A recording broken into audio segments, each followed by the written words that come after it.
तिळगुळाचे लाडू असो किंवा चिक्की असो, सर्वांसाठी पाक हा करावाच लागतो. पण आज आपण जरा सुद्धा पाक तयार न करता कुकरच्या एका शिट्टीमध्ये आज आपण पाकाचं जरा सुद्धा टेन्शन न घेता तिळाची ही तोंडात टाकताच विरघळणारी मऊ लुसलुशीत बर्फी कशी करायची ते पाहणार आहोत. ही वडी सुद्धा ना आपलं जसं पेड्याचं मिश्रण असतं तसं अगदी मऊ लुसलुशीत ही वडी आपली बनून तयार होते. बऱ्याच जणांना काय होतं, दाताचा त्रास असतो, कुणाला कवळी लावलेली असते, कुणाला कॅप लावलेली असते, वयोवृद्धांना तिळाचे कडक लाडू खाताना त्रास होतो. ही अगदी मऊसूत तोंडात टाकता बर्फी कुकरच्या एका शिट्टीमध्ये कशी बनवायची हे पाहणार आहोत. नमस्कार, मी अनुराधा's किचन मराठीमध्ये तुम्हा सर्वांचं मनापासून खूप खूप स्वागत. सर्वात प्रथम आपण गूळ तयार करणार आहोत. त्यासाठी कुकरमध्ये मी 1 ग्लास पाणी घेतला आहे. आता कुकर साईडला ठेवून घेऊ. त्यानंतर एका भांड्यामध्ये मी 2 वाट्या गूळ घेतला आहे, तो या भांड्यामध्ये टाकून घेणार आहे. गूळ इथे मी बारीक चिरून घेतला आहे. त्यानंतर यावर झाकण ठेवायचं आहे. कुठूनही पाणी आत गेलं नाही पाहिजे. आता कुकर मध्ये आपल्याला हे भांड ठेवून घ्यायचं आहे. गुळामध्ये आपल्याला काहीही घालायचं नाही, असं झाकण ठेवायचं आहे, जेणेकरून यामध्ये अजिबात पाणी जाणार नाही. आता कुकरचं झाकण बंद करून मंद आचेवर 1 शिट्टी काढून घेऊ. आता एक बाजूनी कुकर होतोय तर एक बाजूनी मी 1 वाटी तीळ घेतले आहेत, हे भाजून घेणार आहे. इथे मी हे अनपॉलिश तीळ घेतले आहेत. तुम्हाला जे तीळ मिळतील ते तीळ घ्या. तीळ मी 1 वाटी घेतले आहेत. आता हे मध्यम गॅसवर छान फुलेपर्यंत तीळ भाजून घ्यायचे आहेत. असे हे मातकट रंगाचे तीळ वापरले की या तिळाने वडी छान चवदार बनून तयार होते. खरं तर हे गावरान तीळच चवीला छान लागतात. त्यानंतर असे हे छान रंग बदलेपर्यंत आपल्याला तीळ इथे भाजून घ्यायचे आहेत. तीळ छान चटचट वाजले की इथे आपण तीळ काढून घेऊ. छान खरपूस असे आपले तीळ भाजून झाले की थंड होण्यासाठी एका ताटामध्ये काढून ठेवू. त्यानंतर आपण त्याच कढईमध्ये 1 वाटी शेंगदाणे घेऊन शेंगदाणे छान लालसर खरपूस रंगावर भाजून घेऊ. शेंगदाणे आपल्याला कमी गॅसवर छान खरपूस असे डाग येईपर्यंत भाजून घ्यायचे आहेत. छान असे साल निघेपर्यंत आणि हलकेसे डाग येईपर्यंत आपण शेंगदाणे इथे भाजून घेऊ. छान असे खरपूस मंद गॅसवर आपल्याला हे शेंगदाणे भाजून घ्यायचे आहेत. असे हलके हलके डाग आले की मग आपण हे शेंगदाणे काढून घेणार आहोत आणि गार करून घेणार आहोत. शेंगदाणे थोडे गार झाले की एका कपड्यावर असे टाकून याचे साल काढून घेऊ. आता तुम्ही शेंगदाण्याची सालं कसे काढता ते कमेंटमध्ये मला नक्की सांगा.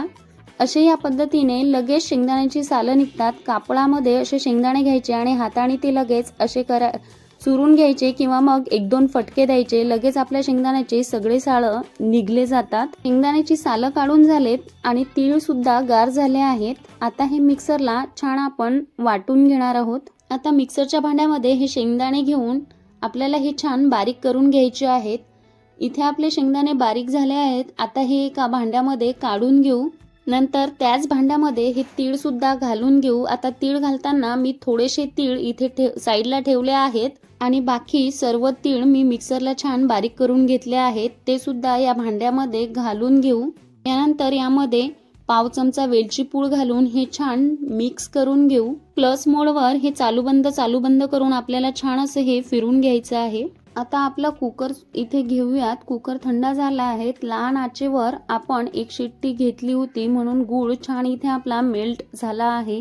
गूळ आपला छान विरघळला आहे. आपल्याला अजिबात पाक वगैरे करायची गरज नाही. आता यामध्ये मी 2 चमचे साजूक तूप घातला आहे.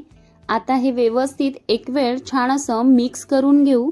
ज्यावेळेस आपण पाक करतो त्यावेळेस आपल्याला पाकाचा अंदाज येत नाही. कधी कधी पाक पुढे जातो, कधी कधी मिश्रण आपलं पूर्ण कोरडं होतं.